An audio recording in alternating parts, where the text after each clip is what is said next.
Chapter 10 will discuss one of the necessary steps in order for there to be success with inappropriate anger: ownership. I will identify different examples of anger that promote the stereotype and give suggestions which can provide evidence that changing inappropriate anger is taken seriously. Ownership is the necessary first step if inappropriate anger is to be taken seriously. Like it or not, once an individual acts with violence or other forms of inappropriate anger, all offenders become stereotyped. This is true in the home, with work, in the neighborhood, with extended family, and especially true once the law becomes involved. If an individual is to take their inappropriate anger seriously, they need to recognize the various ways their anger affects others and therefore themselves. This ownership is an honest and courageous first step. The individual will likely struggle with the shame and embarrassment their hurt has caused others. Many people will admit to having a problem with anger, but not break it down to understand their reactive tendencies, their attitudes, their tones, their words, their actions, and more. The effort to change is hard and serious work. While some forms of anger, such as physical abuse, can easily involve the law, other forms of inappropriate anger are not only scary, but emotionally and mentally draining for all involved. I'm going to give several examples. Many people experience more than one. Some experience them all. Does one hold it in and become depressed? Do they hold it in until they blow up at others? Do they bang and break things? Get violent? Take a hike and complain to the dog? Take it out on loved ones instead of the source? Drink or do drugs? Some avoid each other. Others bring the issue to the source. Some will tell someone willing to listen. Many will tell someone who can help do something about it. And for others, there may be a combination of many of these and more. With all the news about those who use inappropriate anger, there are many who believe the potential for inappropriate anger is always there.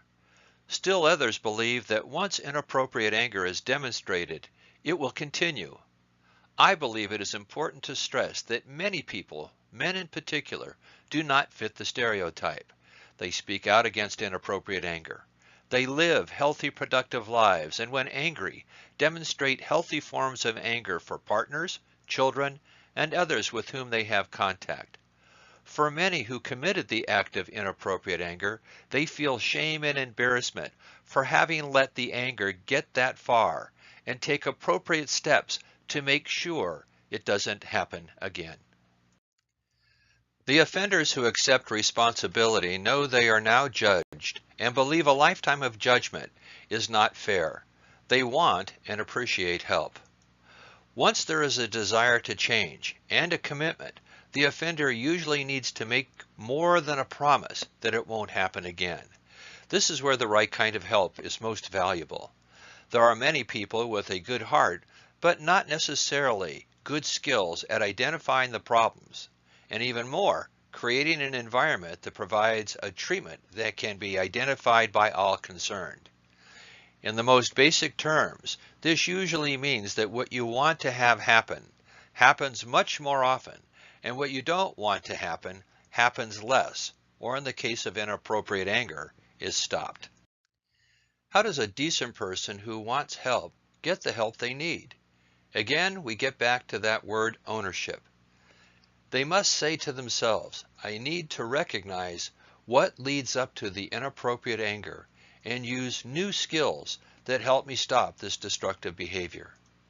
The following slides will give just a few examples of what I'm talking about. Please understand, these exercises are just a start. They are not the end-all, cure-all. How is the anger shown, negative and positive? Examples: I admit I. Negative: got or get violent, whine, intimidate, complain, give dirty looks, I think I know best, minimize, spit, blame, my way or the highway, silent treatment, hold it in, then blow up, short-tempered, throw things, lie, grab, ignore, say things like whatever, threaten, spread rumors, stalk, humiliate, or something I haven't listed here.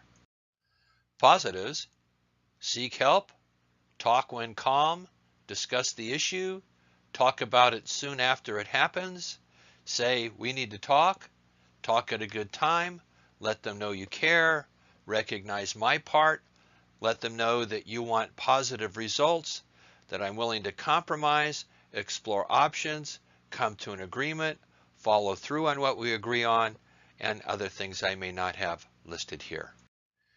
This exercise asks how to change the opinion of a judge, mediator, partner, employer, CPS worker, or anyone who has questions about whether the individual is taking ownership and change seriously. The offender at some point in treatment should easily be able to answer the questions on the following slides. Let's do it.